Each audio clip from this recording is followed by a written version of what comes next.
अल्हम्दुलिल्लाहि रब्बिल आलमीन वल आकिबतु लिल मुत्तकीन वस्सलातु वस्सलामु अला सय्यदिल अंबियाइ वल मुरसलीन व अला आलिहि व अस्हाबिहि अजमाइन।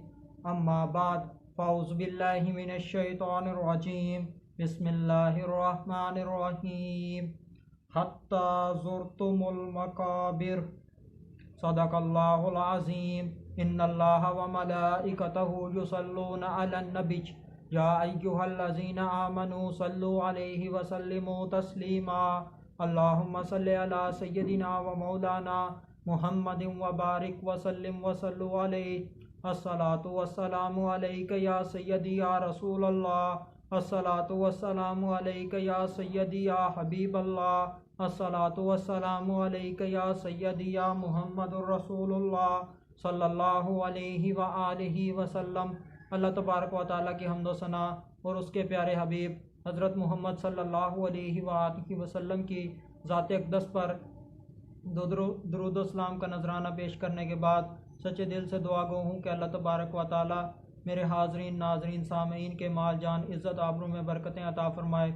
और दुआ गो हूँ कि अल्लाह तबारक व तआला बंदा न चीज़ को हक़ सच ठीक ठीक बयान करने की तौफ़ीक़ अता फ़रमाए। अगर इसमें कोई गलती कोताही हो तो अल्लाह तबारक व तआला अपनी शान करीमी के सदक़े बंदा न चीज़ को माफ़ी अता फ़रमाए। दुआया कलिमात के बाद आज का मेरा उन्वान है कब्र। खुतबा के अंदर तिलावत की गई आयत करीमा सूरह तकासुर पारा नंबर 30 आयत नंबर 2। तर्जमा यहाँ तक कि तुमने कब्रों का मुँह देखा। अल्लाह तबारक व तआला इस आयत करीमा के अंदर इंसान का इख्तिताम बता रहे हैं कि इंसान ने मर जाना है और कब्रों में चले जाना है, और यही इसका इख्तिताम है। जो कब्र है वो सिर्फ़ एक मिट्टी का ढेर नहीं बल्कि एक नेक इंसान के लिए, मोमिन के लिए जन्नत के बागों में से एक बाग है, और एक गुनाहगार के लिए, काफिर के लिए दोज़ख के गढ़ों में से एक गढ़ा है। इस दुनिया में आने के बाद मुसलमान दो तरह के हो जाते हैं।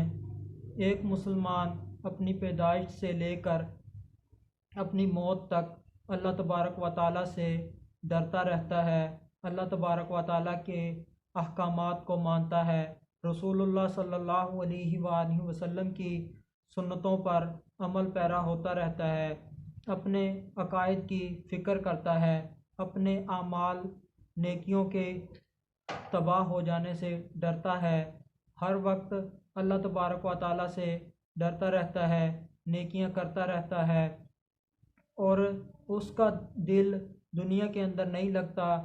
वो अपनी हकीकी ज़िंदगी यानी कि जन्नत की ज़िंदगी की तरफ लौटना चाह रहा होता है। उसका चेहरा हशाश बशाश नज़र आता है, मगर उसका जो दिल होता है वो गमगीन रहता है, और हर वक्त अपनी मौत, कब्र, हशर, अपने इख्तिताम को देखता रहता है, अल्लाह तबारक व तआला से तौबा इस्तिग़फ़ार करता रहता है। और दूसरी किस्म का मुसलमान जो होता है वो दुनिया में आने के बाद जब वो होश संभालता है तो वो दुनिया की रंगीनियों में खो जाता है, मालिक हकीकी को भूल जाता है, दीन इस्लाम को पसे पुश्त डाल देता है, और सारी ज़िंदगी दुनियावी चीज़ों, माल, इज़्ज़त, मोहब्बत, अच्छा ओहदा वगैरह के लिए खर्च कर देता है।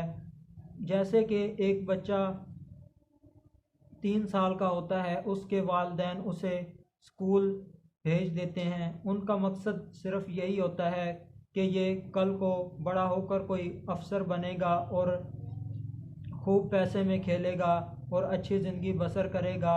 या इसके बरक्स कुछ वालिदैन अपनी औलाद को कोई हुनर वगैरह सिखाते हैं कि ये बड़ा हो जाएगा, काम सीख लेगा तो अपना कोई कारोबार कर लेगा, दुकान वगैरह खोल लेगा, इससे वो अच्छा रोज़गार कमा लेगा। वालिदैन उसके लिए सिर्फ़ दुनिया के माल की हद तक उससे मोहब्बत करते हैं, उसका ख्याल करते हैं। और यही इंसान जब सारी ज़िंदगी अल्लाह और उसके रसूल सल्लल्लाहु अलैहि वसल्लम की उसने अताअत नहीं की होती, अल्लाह की इबादत नहीं की होती, अल्लाह तबारक व तआला की याद से मुंह मोड़ लिया होता है, तो जब ये इंसान मौत के मुंह में जा रहा होता है उसी वक्त से उसे नदामत होना शुरू हो जाती है। हाय मैंने आखिरत के लिए कुछ इकट्ठा नहीं किया, अब मेरा आगे जाकर क्या बनेगा। चंद ही लम्हों के बाद वो एक इंसान से मैयत बन जाता है। उसके घर वाले उसके कपड़े भी फाड़ कर उतारते हैं, उसका जो मोबाइल होता है उसके ऊपर भी कब्ज़ा कर लेते हैं, उसके पैसों के ऊपर भी कब्ज़ा कर लेते हैं, उसकी जो अंगूठी वगैरह पहनी होती है वो भी अगर आसानी के साथ ना उतरे तो काट कर उतरवाते हैं। फिर उसके बाद उसकी चीज़ों के मालिक बन जाते हैं, जायदाद के मालिक बन जाते हैं, पैसों के मालिक बन जाते हैं। अब वो मैयत उन्हें अच्छी नहीं लगती।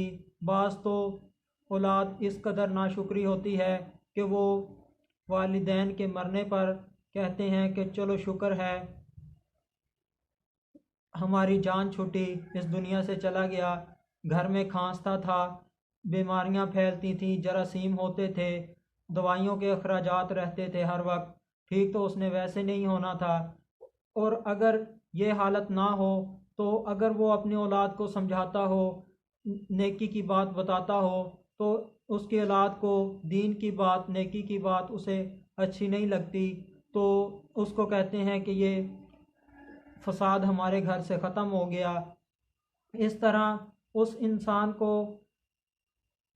इंसान पर रस्मी तौर पर उसकी औलाद रोती है, 2-3 दिन गम मनाती है, फिर वही हालत पर लौट आती है, वही ज़िंदगी जैसे पहले गुजार रहे होते हैं वैसे ही गुजर रही होती है, उनके ऊपर कोई फ़र्क नहीं आता। फिर इस तरह इंसान को वो जल्द से जल्द कब्र में उतारने के दर पे होते हैं कि हमारे घर से ये मैयत चली जाए। वो उससे खौफ महसूस कर रहे होते हैं, वहशत महसूस कर रहे होते हैं, उसे हाथ तक नहीं लगाते। उसकी जो इस्तेमाल की चीज़ें होती हैं, मिसाल के तौर पर उसका साबुन वगैरह, उसके जूते वगैरह, उसके कपड़े वगैरह, वो उनको अपने पास रखना तक गवारा नहीं करते। वो कहते हैं कि ये मौलवी साहब को दे दो। अगर यही बात है तो उसकी चीज़ें तुम्हें इतनी नापसंद लगती हैं तो मौलवी साहब को उसका मोबाइल भी 50,000 वाला दिया करो, उसके जो जायदाद है उसमें से भी हिस्सा दिया करो। जो चीज़ तुम्हें घटिया लगती है वो तुम मौलवियों को दे देते हो, और जो तुम्हें चीज़ अच्छी लगती है, तुम्हें पसंद आती है, उसका घर, उसकी जायदाद, उसकी गाड़ी, उसके तुम मालिक बन जाते हो। और इस तरह इंसान जो सारी ज़िंदगी अल्लाह और उसके रसूल की याद से दूर रहा, इस तरह उसका अंजाम होता है। और फिर उसको कब्र के अंदर डाल दिया जाता है। उसकी औलाद बाज़ तो ऐसी होती है उन्हें वो जनाजा सिरे से पढ़ती ही नहीं है, कि आना या ना आना दूर की बात है, सिरे से औलाद पढ़ती नहीं है, इधर उधर ही भागती फिरती रहती है। उसके बाद जब वो कब्र के अंदर लटा दिया जाता है तो वो ऐसी औलाद से क्या तवक्का कर सकता है कि उसके लिए कोई नेकी का काम करेगी, उसके लिए ईसाले सवाब करेगी, उसे उसके लिए कोई राहत का सामान बनेगी। बल्कि ऐसा नहीं होता, बल्कि वही औलाद उसकी छोड़ी हुई दौलत की पर ऐश करते हैं और उसी के ऊपर गुनाह करते हैं, जिसका वबाल उसी इंसान के ऊपर होता है। फिर इस तरह इंसान की सख्ती में और इजाफ़ा हो जाता है, अज़ाब कब्र में और इजाफ़ा हो जाता है। और ये इंसान की ज़िंदगी का अंजाम है, जिस तरह उसने ज़िंदगी गुजारी कि अब उसके पास सिवाय पछतावे के और कुछ नहीं है। ये इंसान की दुनिया की लालच का नतीजा है, और अब पछतावे के अलावा उसके लिए कुछ बाकी नहीं। अगर अल्लाह तबारक व तआला ने ऐसे इंसान पर बरोज़ हशर भी रहम ना किया तो अल्लाह तबारक व तआला इसको दोज़ख में डाल देंगे। अल्लाह तबारक व तआला से दुआ है कि अल्लाह तबारक व तआला हमें अपनी याद वाली, दीन इस्लाम वाली, हुजूर पाक सल्लल्लाहु अलैहि वसल्लम की सुन्नतों वाली ज़िंदगी गुजारने की तौफीक अता फ़रमाए और हमारे दिलों से दुनिया की मोहब्बत को निकाल दे। वमा अलैना इल्लल बलागुम मुबीन।